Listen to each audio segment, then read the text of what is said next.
नमस्कार दोस्तों, कैसे हैं आप? मैं हूं गौरव और यह है ट्रांसफॉर्मेशंस। रिसेंटली एक स्टडी की गई हमारे देश के एनजीओज के ऊपर, नॉन गवर्नमेंट ऑर्गेनाइजेशंस, फाउंडेशन और ट्रस्ट के ऊपर। और ये पाया गया कि 3 मिलियन से ज़्यादा रजिस्टर्ड एनजीओज हैं हमारे देश में, जो काफ़ी डिफरेंट डिफरेंट एरियाज में काम करते हैं। बट प्रोमिनेंट 3 एरियाज पे काम करने वाले एनजीओज ज़्यादा हैं। First of all the education, second one is the health care, third one is the rural development. और इस तरीके के एनजीओज को जब सेग्रीगेट किया गया तो इसमें ऐसा पाया गया कि 2 तरीके के एनजीओज हैं।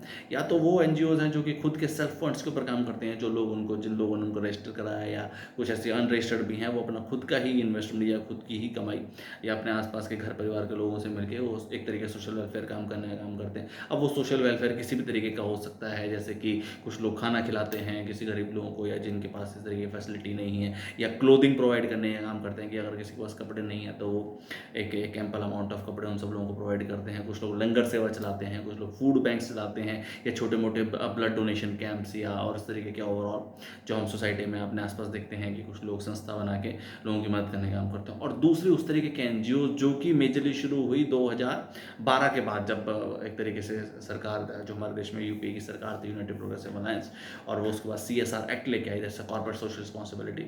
और उसके बाद जो हमारे देश के कॉर्पोरेट्स हैं जिनके ऊपर एक लायबिलिटी एक तरीके से डाली गई कि उनको 2% जो उनका नेट प्रॉफिट है उसमें से कम्युनिटी सोसाइटी एट लार्ज के वेलफेयर के लिए उनको डोनेट करना होगा।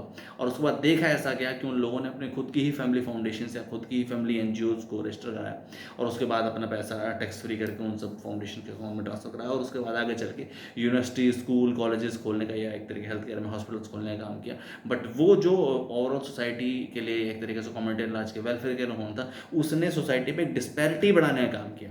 उस सब पैसे से काफ़ी बड़े बड़े स्कूल, यूनिवर्सिटी, कॉलेजेस तो ज़रूर खोले, हेल्थ केयर के हॉस्पिटल्स भी खोले, बट वो उन सब के दरवाजे सिर्फ और सिर्फ उन्हीं एक पर्टिकुलर वर्क के लिए खुलते हैं, या उन्हीं सब एक सेगमेंटेड वर्क के लिए हैं जिनके पास उस तरीके की एबिलिटी है। आज इस तरीके के एक तरीके से नॉन प्रॉफिट स्कूल इस देश में काफ़ी चलते हैं, जिनकी फीसें लगभग 6 लाख, 8 लाख, 10 लाख, 12 लाख एक सालाना है। और इस तरीके का जो इतना खर्चा है, या इस तरीके का जो पर्टिकुलर अमाउंट है, वो एक पर्टिकुलर वर्ग या एक पर्टिकुलर टर्म का ही दे सकता है। इस तरीके की काफ़ी सारी यूनिवर्सिटीज़ भी हैं जो नॉन प्रॉफिट के नाम पर फिलैंथ्रोपिक यूनिवर्सिटीज़ चलती हैं।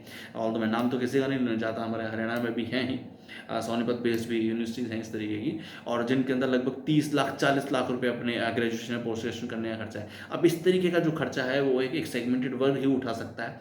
और ओवरऑल ऐसा भी कई बार देखा गया कि माँ बाप ने अपना घर परिवार या अपनी पुश्तैनी ज़मीन बेच के उसके बाद उनको एजुकेशन कराई, और सेकेंडली उसके पीछे एक और जो उनका रिजल्ट निकल के आता है कि उसके बाद उनको उस तरीके की एम्प्लॉयमेंट अपॉर्चुनिटीज़ भी नहीं मिल पाई, और बाद में उनको विदेश जाना पड़ा या किसी और कंट्री में जाके बसना पड़ा फॉर बेटर एम्प्लॉयमेंट अपॉर्चुनिटीज़। तो इस समय है कि हम अपने एनजीओ को ओवरऑल इंप्रूव करें और एक तरीके से इक्वल अपॉर्चुनिटी सबके लिए बनाएं। जय हिंद।